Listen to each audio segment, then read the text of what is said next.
મિત્રો, આજે એટલે કે મંગળવારના દિવસે જે પીએમ કિસાન યોજનાનો 21મો હપ્તો ક્યારે આવશે એના વિશે માહિતી મેળવીએ અને અત્યારે ગુજરાતમાં ચાલી રહેલ માવઠા વિશે માહિતી મેળવશું. ખેડૂતોને થયેલ નુકસાન બાબતે સરકાર દ્વારા સર્વે કરવામાં આવી રહ્યો છે અને એ પછી સરકાર દ્વારા ખેડૂતોને પાક નુકસાનના રાહત પેકેજની જાહેરાત કરવામાં આવશે.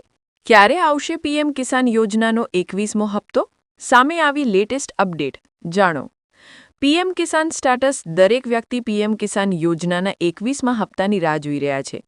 શું આ રાહ ક્યારે પૂરી થશે? ચાલો તમને લેટેસ્ટ અપડેટ જણાવીએ. પીએમ કિસાન સ્ટાટસ. ખેડૂતો લાંબા સમયથી પીએમ કિસાન યોજનાના 21મા હપ્તાની રાહ જોઈ રહ્યા હતા. એવું કહેવામાં આવી રહ્યું હતું કે છઠ પૂજાના અંત પછી નવેમ્બરમાં ખેડૂતોના બેંક ખાતામાં હપ્તાના પૈસા જમા થઈ શકે છે. નવો મહિનો આજથી શરૂ થયો છે, તેથી પીએમ કિસાન યોજનાનો 21મો હપ્તો ખેડૂતોના ખાતામાં ક્યારે જમા થશે તે પ્રશ્ન રહે છે. ચાલો જાણીએ કે કિસાન યોજનાના 21મા હપ્તા અંગે લેટેસ્ટ અપડેટ શું છે. કેટલાક રાજ્યોમાં હપ્તા પહેલાથી જાહેર કરવામાં આવ્યા છે. કેટલાક પૂર અને આપત્તિગ્રસ્ત રાજ્યોમાં પીએમ કિસાન યોજનાનો 21મો હપ્તો ખેડૂતોના ખાતામાં નાખવામાં આવ્યો છે. જોકે ઘણા રાજ્યોને હજુ સુધી 2000 રૂપિયાનો હપ્તો મળ્યો નથી.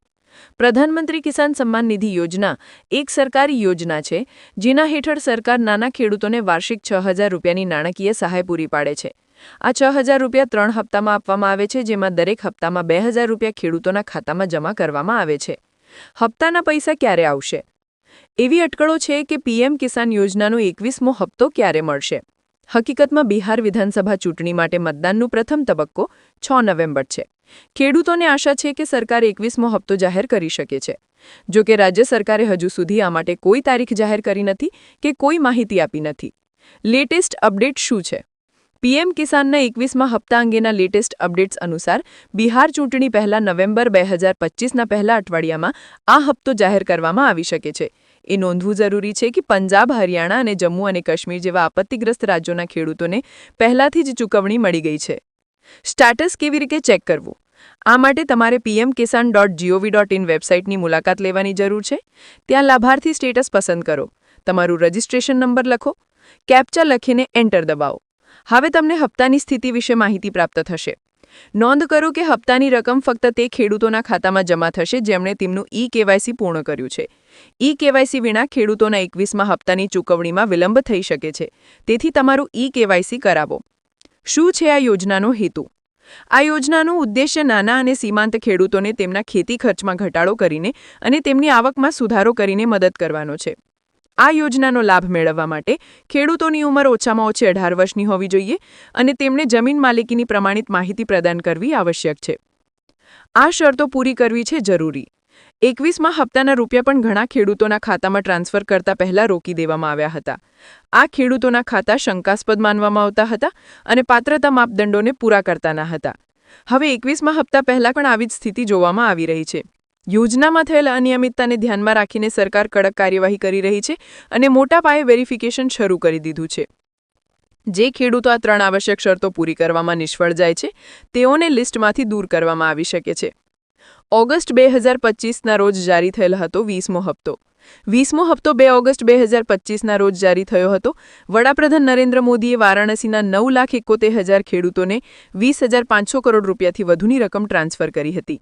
આ હપ્તાનો ફાયદો એકલા બિહારમાં જ લગભગ 75 લાખ ખેડૂતોને મળ્યો હતો. ગયા કેટલાક વર્ષોના ડેટા દર્શાવે છે કે સરકાર ઓગસ્ટ અને નવેમ્બરની વચ્ચે ખેડૂતોના ખાતામાં રૂપિયા ટ્રાન્સફર કરી રહી છે. આ વર્ષે દિવાળી 20 ઓક્ટોબરના રોજ આવે છે, તેથી ખેડૂતોને દિવાળીને એક મહત્વપૂર્ણ ભેટ મળી શકે છે. પ્રધાનમંત્રી કિસાન સન્માન નિધિ યોજના હેઠળ મળવાપાત્ર 21મો હપ્તા હજી સુધી જાહેર થયો નથી, પરંતુ ટૂંક સમયમાં જ દેશના કરોડો ખેડૂતોને સારા સમાચાર મળવાના છે. મીડિયા રિપોર્ટ્સ અનુસાર કેન્દ્ર સરકાર ટૂંક સમયમાં ખેડૂતોના ખાતામાં રૂપિયા 2000 ટ્રાન્સફર કરી શકે છે. આજનું હવામાન. રાજ્યમાં હજુ 2 દિવસ રહેશે માવઠાનું સંકટ. આગામી 24 કલાકમાં ભારે પવન સાથે વરસાદની આગાહી. હવામાન વિભાગની આગાહી અનુસાર આજે રાજ્યમાં વરસાદી માહોલ જોવા મળી રહ્યો છે. ગુજરાતના અનેક વિસ્તારોમાં કમોસમી વરસાદ વરસે તેવી શક્યતા છે. સૌરાષ્ટ્ર અને કચ્છના કેટલાક ભાગોમાં ગાજવીજ સાથે વરસાદની આગાહી કરવામાં આવી છે, તો કેટલાક જિલ્લાઓમાં કમોસમી વરસાદ પડી શકે છે. તેમજ અમદાવાદમાં પણ સામાન્ય વરસાદની આગાહી કરી છે. આગામી 24 કલાક ભારે પવન ફૂંકાવાની શક્યતા છે. 2 દિવસ બાદ વરસાદી માહોલથી રાહત મળી શકશે. રાજ્યમાં હજુ 2 દિવસ રહેશે માવઠાનું સંકટ. ઉલ્લેખનીય છે કે નોંધનીય છે કે ચાલુ વર્ષે પડેલા વરસાદે છેલ્લા 4 વર્ષનો રેકોર્ડ તોડ્યો છે.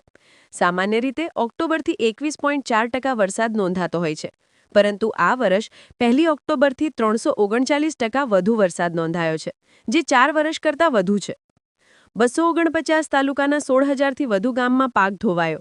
માવઠા વચ્ચે 70% સર્વે પૂર્ણ, સરકારની કબૂલાત. ગુજરાતમાં છેલ્લા 1 મહિનામાં સરેરાશ 4 ઇંચ જેટલો કમોસમી વરસાદ નોંધાઈ ચૂક્યો છે. કમોસમી વરસાદને પગલે સરકારના પ્રાથમિક અંદાજ મુજબ 249 તાલુકાના 16,000થી વધુ ગામોના ખેતીના પાકને નુકસાન થયું છે. આ નુકસાનની સામે હાલની સ્થિતિએ 70% અસરગ્રસ્ત વિસ્તારમાં સર્વેની કામગીરી પૂર્ણ થઈ છે. અસરગ્રસ્ત જિલ્લામાં કુલ 4800થી વધુ ટીમ દ્વારા હાલ સર્વેની કામગીરી કરવામાં આવી રહી છે. મગફળી અને કપાસને સૌથી વધુ નુકસાન.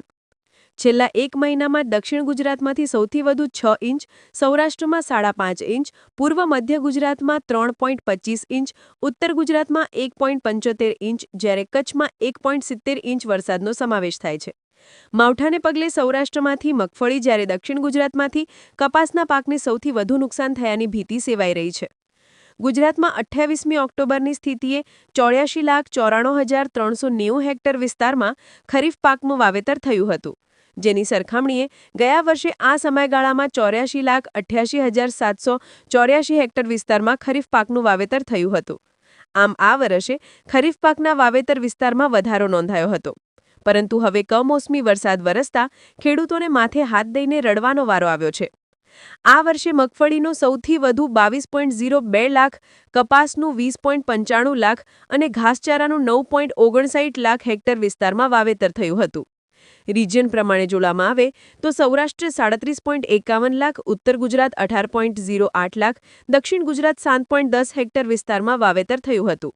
આ વર્ષે અત્યાર સુધી ધાન્ય પાકોનું 13.81 લાખ, કઠોળ પાકોનું 4.64 લાખ, તેલીબિયા પાકોનું 32.04 લાખ, અન્ય પાકોનું 34.43 લાખ હેક્ટર વિસ્તારમાં વાવેતર નોંધાયું હતું. રાજ્ય સરકારના પ્રાથમિક તારણ અનુસાર માવઠાથી 10 લાખ હેક્ટર ખેતીને નુકસાન થયું છે. જો કે આ આંકડો હજુ પણ ઘણો ઊંચો જાય તેમ મનાઈ રહ્યું છે.